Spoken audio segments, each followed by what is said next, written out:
Hello and welcome to another Not So Live with Miss Steph. This is another Not So Live with Miss Steph, but it's also a wait with me while I wait. So while I wait, all y'all know that this time of year I go on vacation. Everybody say it with me, vacation. Now, going on vacation for me poses multiple challenges. So first of all, our organization is growing. What? Hey, yeah. And second of all, my brain likes to not stop. So I'm constantly thinking about, ooh, this is a science experiment. Ooh, this is a science moment. So that's why I'm coming on now with y'all.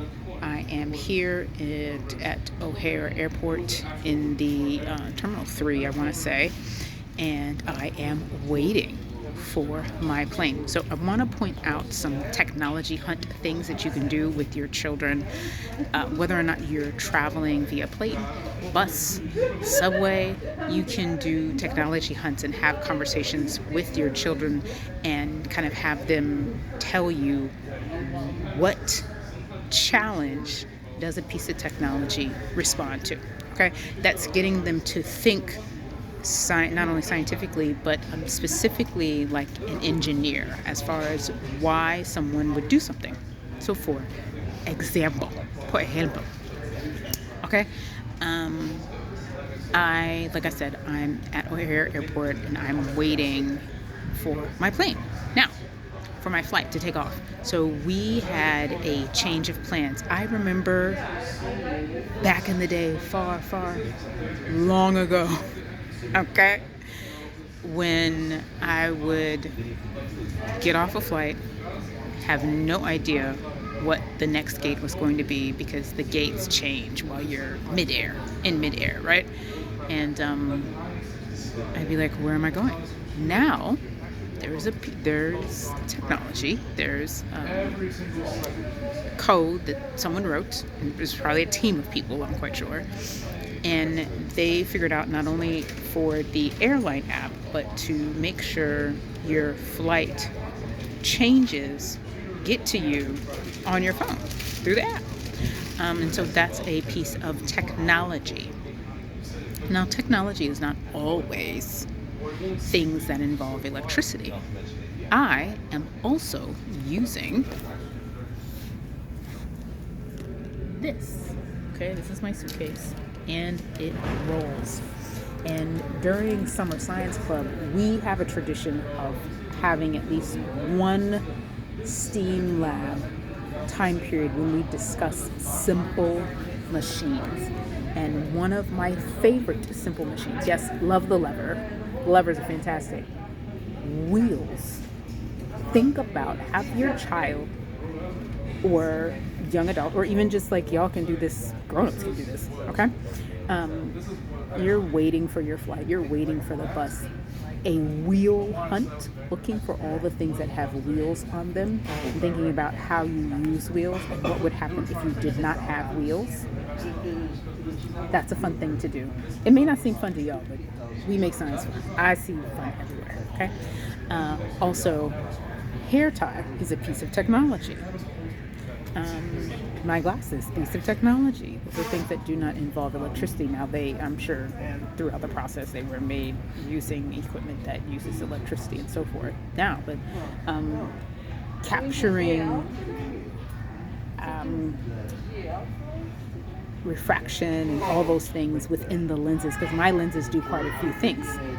I am of a certain age, so I now need correction for being actually farsighted, and I've been nearsighted for some time, and I also have an astigmatism, all kinds of things, and I also have some other things going on with my eyes. My eyes are quite the compound situation, but what's amazing is that my glasses correct for almost all of those things. There's one thing they cannot correct for, I have to take drops for, but my glasses correct for those things. So once again, you can do a technology hunt. So this has been Not So Live with Miss Steph, and a wait with me while I wait. Things that I want to contribute to the world while I wait. So that's one last thing that I'll say to you before I sign out and maybe do some coloring or something. Been in the coloring lately. is that while you wait for your bus, plane, train, car, you can be doing something to teach your children. Okay, and when I say your children, I mean the developing humans around you, whether you're a TT, whether you're a grandma, whether you're an uncle, a grandparent, biological parent, foster parent, you can always be helping the young people around you observe the world and learn from it and learn their place in it as well. Because the more they learn to interact with technology and other people and think of these engineering problems that need to be solved, they are more and more grounded. And of course, make sure that you have your relaxed moments where you're doodling, and when I mean doodling, I mean coloring and just doing different pictures, or having moments where you are decompressing and helping them decompress, because that's an important thing that we must do with our young people, is not only give them things to do to make them feel intelligent, and to be able to analyze the world, but to things to do to help them process their emotions, the moments that happen to them, the moments that they see, because we do so much. We're out and about so much, especially those of us living in New York City. I told you I'm in Chicago right now. I'm flying through. But we see so much just walking around the city. We want to make sure that we're allowing our young people space to decompress from that, and so that they don't hold that and become, I don't want to say traumatized, because everything is not a trauma moment, even though trauma can happen, but confused because they haven't had a chance to process. And we need to process. So yeah, anywho, that's the while I wait.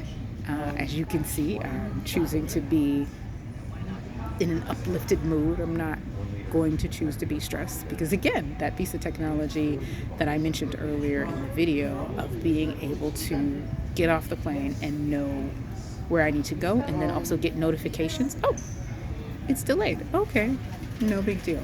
Oh, the gate has changed. Okay, no big deal, because I'm being notified. I'm not getting to the gate. That's what was so traumatic before. You would get to the gate. For those of you who weren't Gen Xers, who are younger, you haven't experienced this, but you would get to your gate and go, where I gotta go now? Oh, I need to leave the terminal? Hunty. Oh, it's delayed. Oh, I gotta go get my bag and then reach out. The things. It's a different experience now. So yeah, I think that's it. I'll give you a quick look at what it looks like, and you can, like I told you, my flight was delayed. When I turn around, you'll see, maybe you'll get an idea why. And that's another science concept that I want you to just kind of look at and understand. So what you're seeing, you see those clouds? And that's why. That's what it is. So we gotta wait a little bit. Waiting a little bit is no big deal. I've had to sleep in the airport before. That's for another time. Snitches. Oh, where's my, sorry, I didn't do my sign off. Have an absolutely wonderful day.